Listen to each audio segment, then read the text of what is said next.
अच्छा, मुख्यमंत्री बनूं છું? દેખો, દરેકના રાજકીય સપનાઓ બહુ અલગ અલગ હોય છે. એકમાત્ર હું એવો વ્યક્તિ છું જે મહત્વાકાંક્ષી વિચારધારા સાથે કામ નથી કરતો.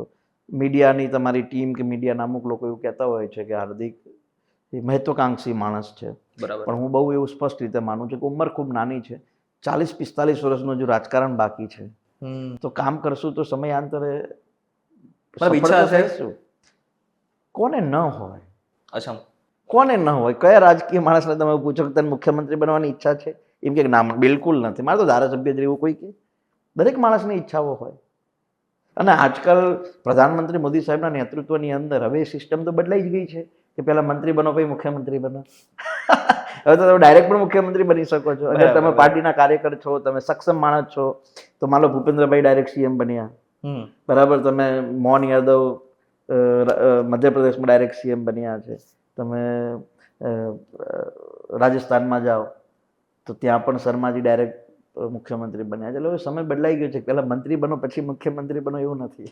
અચ્છા, આમ જોવા જઈએ તો મીડિયામાં એવું કહેવાય કે ભાજપ જે છે અચાનક જ નવું તીર મારે, એટલે કે મુખ્યમંત્રીનો ચહેરો હોય કે પછી કોઈ ધારાસભ્યનું નામ હોય. ના ના, બેસિકલી અચાનકથી નથી હોતું. પાર્ટી ખૂબ ડીપ લેવલે વિચારણા કરતી હોય છે અને ખૂબ મોટા પ્રકારે સંઘ પરિવાર હોય, પાર્ટીનું શીર્ષ નેતૃત્વ હોય, એ નક્કી નામો કરીને પછી જાહેર કરતી હોય છે. ભલે તમે એવું લાગે કે અચાનક નામ જાહેર થયું, પણ એનો ફ્યુચરનું ભવિષ્યમાં એને ભૂતકાળમાં શું શું કર્યું છે, શું શું કરવા માંગે છે, એનું તમે એનાલિસિસ તો કરો. માન લો કે ભૂપેન્દ્રભાઈ સીએમ બન્યા, તો ભૂપેન્દ્રભાઈ ભલે સીએમ પહેલી વાર બન્યા, પણ એમને નગરપાલિકામાં કેટલું કામ કર્યું છે? એમને ઓડાના ચેરમેન તરીકે કામ કર્યું છે. આ બધી વસ્તુ તમે જુઓ તો તમને ખ્યાલ આવે કે ભાઈ એમનો ભૂતકાળ ખૂબ સારો હતો. અને હું એવું માનું છું કે હવે પાર્ટી જ્યારે પણ કોઈ ધારાસભ્યનું નામ નક્કી કરવાનું હોય, પાર્ટી પ્રમુખ તરીકેનું કોઈ નામ નક્કી કરવાનું હોય, અથવા મુખ્યમંત્રી કે મંત્રી તરીકેના નામ નક્કી કરવાના, તો પાર્ટી ખૂબ વિચારીને કરતી હોય છે. બરાબર. હવે હું કેટલાક મુખ્યમંત્રી નામ લઈશ જે ગુજરાતમાંથી છે. તમારે ખાલી એને રેન્ક આપવાનો છે 1 થી 5માં. પહેલા પ્રધાનમંત્રી નરેન્દ્ર મોદી, સીએમ બોલો તો દો.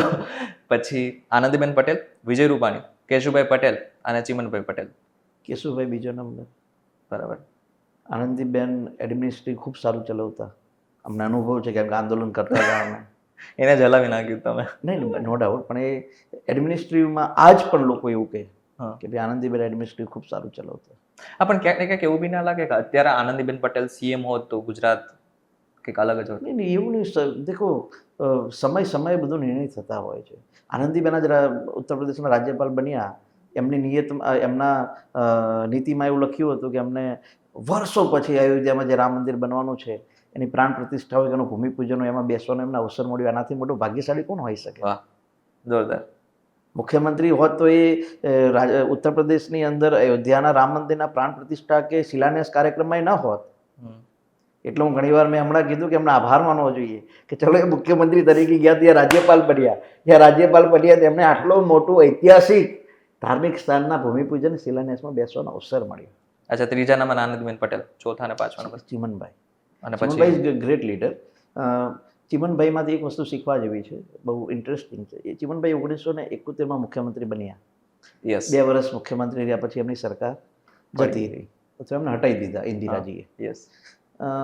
20 વર્ષ સુધી સંઘર્ષ કર્યો, 17 થી 20 વર્ષ સુધી. અને એ વખતે એવું કહેવાતું, સોરી ન કહેવું જોઈએ, પણ એમના સૂત્રો બહુ અલગ અલગ ચિમનભાઈ માટે બનતા. અને લોકો એવું કહેતા કે હવે ચિમનભાઈ ક્યાંય આવવાના નથી. 1990માં પાછા મુખ્યમંત્રી બન્યા છે. એટલે રાજકારણમાં ક્યારેય કોઈ પતતું નથી, રાજકારણમાં ક્યારેય કોઈ ખતમ નથી થતું. એટલે રાજકારણમાં કોઈ એવું કહે કે આ નેતા પતી ગયો છે, હવે આનું કંઈ નથી આવવાનું, એવો ભ્રમ કોઈ રાખવો નહીં. અચ્છા, એવો કોઈ મુખ્યમંત્રી તમારા ધ્યાને છે કે તમને એવું લાગે છે કે આ મુખ્યમંત્રીનો હોત તો સારું હતું? હું એવું માનું છું કે ગુજરાતની અંદર જાતિવાદી રાજકારણ સૌથી વધુ હાવી બન્યું હોય તો માધવસિંહ સોલંકીના સમયમાં બન્યું. ઓકે. એટલે બહુ સ્પષ્ટ રીતે એવું માનું છું કે એ સમય ખૂબ ક્રિટિકલ હતો ગુજરાતના રાજકારણમાં. ઉત્તર ગુજરાતની અંદર ખૂબ અન્યાય થયો બિન અનામત વર્ગના લોકો ઉપર. ખેતરો એમના સળગાવી દેવામાં આવતા હતા. એ માત્ર જાતિવાદનું રાજકારણ.